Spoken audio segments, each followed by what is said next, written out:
Et salut à tous, c'est Jackie SV et aujourd'hui on se retrouve pour une nouvelle vidéo. Aujourd'hui on va parler du match Union Saint-Gilloise contre Seraing.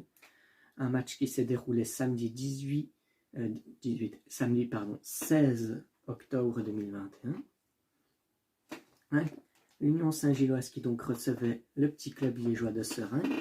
Un club qui a beau être petit en termes de budget, en termes d'équipe, qui peut quand même lutter contre les gros, étant donné qu'ils ont fait d'ailleurs peur à l'Union Saint-Gilloise, actuel premier du championnat. Alors, pour l'Union Saint-Gilloise, le match était mal embarqué, étant donné qu'à la mi-temps, Seraing menait 2-0. Mais un merveilleux travail offensif de leur attaquant Mitoma qui a mis un triplé dans ce match, ce qui lui fait déjà avoir autant de buts sur ce match. Rien que sur ce match, il a mis autant de buts que Van Aken actuellement, un milieu offensif de Bruges, pour la petite comparaison, et un but de Vanzer pour faire le petit 4-2 de l'Union Saint-Gilloise, qui leur permet de prendre 3 points supplémentaires, et de prendre la première place de la Jupiler Pro League. Alors, c'est surprenant qu'une équipe qui était promue au début de la saison se retrouve première, mais on a déjà vu ça la saison dernière avec le Berscott qui était premier à un moment donné. Après, il faut faire attention parce que même si vous finissez premier à un moment de la journée, de l'année, même si vous ne finissez pas premier à la fin de la saison, vous aurez peut-être les mêmes problèmes.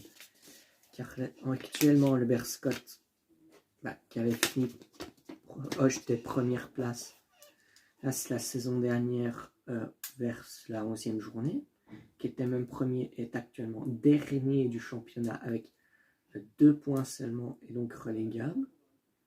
Donc, à voir pour l'Union Saint-Gilloise si vous risquez de faire ça la saison prochaine.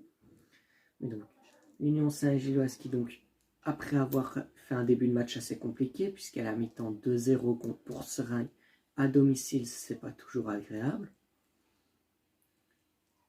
Donc, après, ils ont réussi à mettre 4 buts, comme j'ai dit, un triplé de Mitoma, qui a l'air d'être du coup en forme. Un joueur qui peut mettre un triplé sur un match, c'est toujours utile pour l'Union Saint-Gilloise.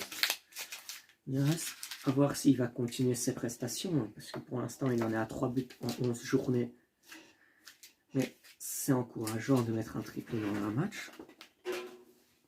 À voir aussi si l'Union Saint-Gilloise peut continuer sur cette lancée. Parce qu'actuellement, ils sont premiers du championnat. Mais peuvent-ils continuer cette lancée quand on sait qu'il y a des clubs comme le club de Bruges qui ont le même nombre de points que eux, donc 22 il me semble, qu'ils vont les suivre à fond. Dans ce match aussi, l'Union Saint-Gilloise qui a donc bien tenu, parce qu'en général, quand vous êtes mené 2-0 chez vous, enfin 0-2 pardon, chez vous, c'est compliqué de revenir après. Là, non seulement ils reviennent à 2-2, mais en plus, ils vont mettre le 4-2 pour être sûr de faire soigner les statistiques, de gagner ce match, de gagner 3 points.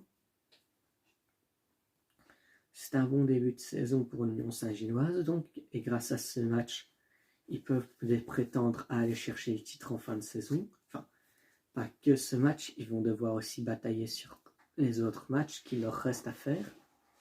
Sachant qu'actuellement, il reste 19 journées de Jupiler Pro League classique, plus ensuite les phases de groupe où on aura le groupe des champions, enfin des potentiels champions avec les 5 meilleures équipes qui est donc le top 5, puis un groupe avec les équipes un peu plus du ventre mou et un groupe des 5 équipes qui peuvent être reléguées à la fin de la saison.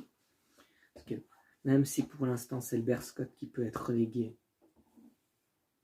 ça peut être aussi une autre équipe, mais ce sera pas l'Union Saint-Gilloise cette année, étant donné qu'ils gagnent quand même souvent leurs matchs.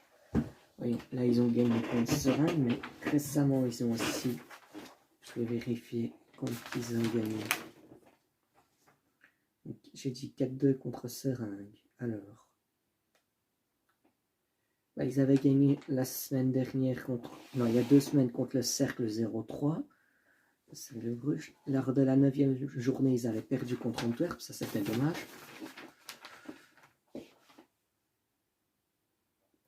Contre 8e journée, ils avaient gagné contre Zult.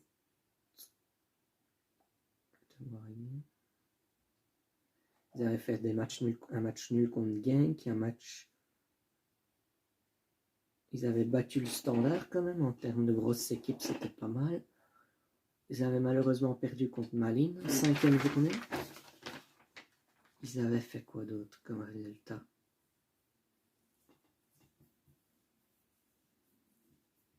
Ils avaient gagné contre Courtrai lors de la 4e journée.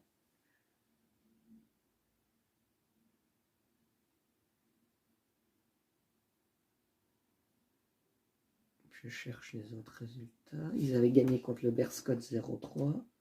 Ils avaient perdu lors de la 2e journée contre le club de Bruges, mais bon, ça en même temps, il ne fallait pas s'étonner. Ils avaient gagné contre Anderlecht 1-3, donc vous voyez, pas encore de défaite pour l'Union Saint-Gilloise contre les gros clubs, c'est plus contre les plus petits clubs qui perdent. Contre ceux où pourtant c'est plus facile d'aller chercher des points. Donc, à voir aussi ce que l'Union Saint-Gilloise risque de proposer pour les autres matchs, parce que là, ils ont juste actuellement le seul gros club de Belgique contre qui ils ont perdu, c'était le club de Bruges, et c'était à peine 1-0. À côté, ils en avaient mis 3 à Anderlecht et encaissé qu'un seul. Ils en avaient mis 4 au Standard et encaissé aucun. Ils avaient fait match nul, c'est bien ça, match nul contre le club de Genk. J'ai pas de mémoire.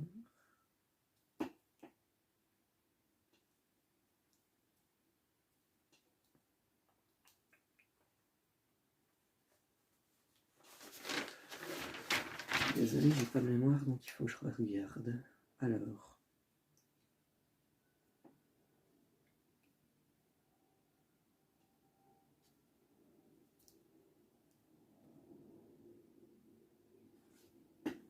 Oui, donc le 4-0 Standard, il est là. Un match nul contre Genk, ouais, comme je disais. Donc, Union Saint-Gilloise, donc un club qui va sûrement aller chercher à vouloir prendre le titre du club de Bruges à la fin de la saison. Après, est-ce qu'ils pourront aller le chercher? Parce que il y a le club de Bruges qui, s'ils finissent 2e, 3e en de première partie de saison, ils vont certainement se faire prêter des joueurs dans le mercato. Ils ont quand même largement le budget pour se faire prêter, pour en acheter des jeunes aussi. Puis il y a d'autres clubs comme le Standard où il faudra faire attention étant donné qu'ils ont un nouvel entraîneur, Lucas Elsner. On ne connaît pas encore sa philosophie de jeu. Et est-ce qu'il peut encore aller montrer un autre visage du Standard qui n'est pas encore extrêmement bon cette saison? À voir aussi ce que l'Union Saint-Gilloise va proposer. Si elle s'endort sur ses lauriers, elle risque plus facilement de perdre des points. Donc faire gaffe à ça aussi. Mais ce match est de bon augure pour la suite de la saison, parce que bon, l'Union Saint-Gilloise a beau avoir affronté un club qui était à leur portée, c'est quand même parfois difficile d'affronter ce genre de club, étant donné que c'est les plus petits qui généralement vont jouer le plus, vont essayer le plus de gagner le match.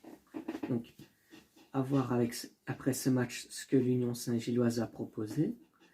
Et vous, pensez-vous que l'Union Saint-Gilloise peut aller chercher soit la première place du championnat, soit essayer d'aller chercher les places barragistes pour la Champions League, la Europa League ou la Conference League?